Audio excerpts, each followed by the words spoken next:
said, we're not allowed to feed you, like give you a drink. And she looked like screwed her face up, like, what are you going on about? So I said, I'll get the sponge and I'll put it around your mouth.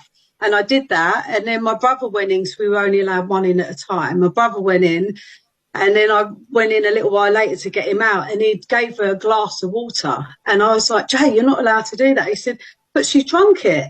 And then I come out, like, Mum had pulled her nightie down and like to say that she was hungry or thirsty. And when I come out of the room, I said to the nurse, so what's the next stage then?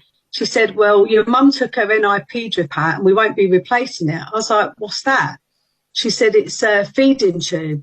And then I realised that they were starving my mum to death. And then I've since found out it's called End of Life Care Way. So anyway, we end up having a big argument with the doctors, and we called palliative care in to help get her home, because someone said, you get palliative care, this will get her home. And they said that they were going to put something in her leg that was to enhance her lungs. And we were happy with that. They said, as soon as her oxygen level comes down, you can take her home. So that's all our aim was, to get her home, and that's what she wanted to do.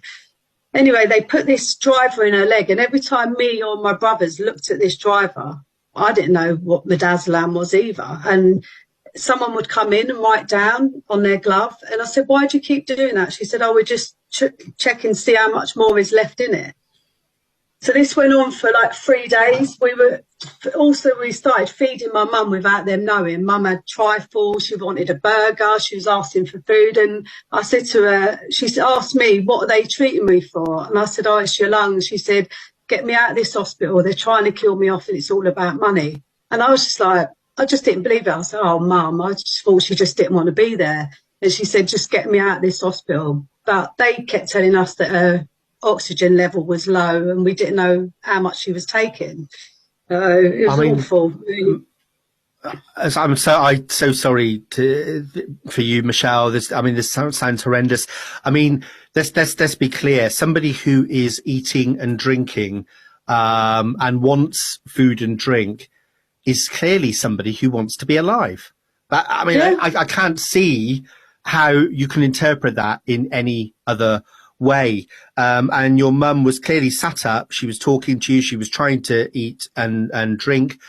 And the hospital had put notes on to say that you weren't allowed to feed her or give her drink. Now, obviously, that driver that you said was in her leg, you didn't realise at the time, did you? Tell me about how you found out that what was in that driver. Well, I spoke to a friend of mine called Anna, and she looked into it for me, and she said, Michelle, that's like an end-of-life drug. But by that point, it was too late, because my dad was up there. Oh, sorry. No, it's okay, Michelle, it's okay. My dad was up there at 12 o'clock the night before, giving her tea and everything. She was chatting. And then the next day when we went in there, she was just lifeless. And sorry. And then it's okay. Take your time. I was there all day with my dad, and then I left at like 7 o'clock, and then I went and made something to eat. I came back, and oxygen level was going down again. And I said to the nurse, what's going on with my mum? She said, 1 minute. She said, I'll get someone. I said, her oxygen level keeps dropping. And this lady come in and she said, you do know the plan, don't you? I was like, plan? What plan? And she went, I'll get someone. And she literally flew out of the room. By this point, Mum was in the room on her own. And this other Filipino lady was standing there, twiddling her fingers. And I said, what's the plan then? And she said, I know there's a plan, but I'm not in a position to tell you. And she left the room, and I looked across the bed to my dad. I said, what's the plan then? He said, well, I don't know. And then I went out after the woman. By this point, it was like, I don't know, 8 o'clock at night, 8:30. And she was hiding in a room, twiddling her fingers, looking really nervous. And the ladies all sitting around. I said, where's the lady who was looking after my mum in bed 16? So she come out the room and she spoke to the matron. And the matron looked over and she come over to me. She said, have you spoke to the doctors today? I said, yeah, but nothing. Like, I kept asking him, why'd you keep drugging my mum up? He said, I don't get what you mean by drugging your mum up. I said, well, my mum doesn't even know what day it is. I said, she's away with the fairies after time. And he went, well, she looks fine to me. I've had enough of having to deal with your family. He said,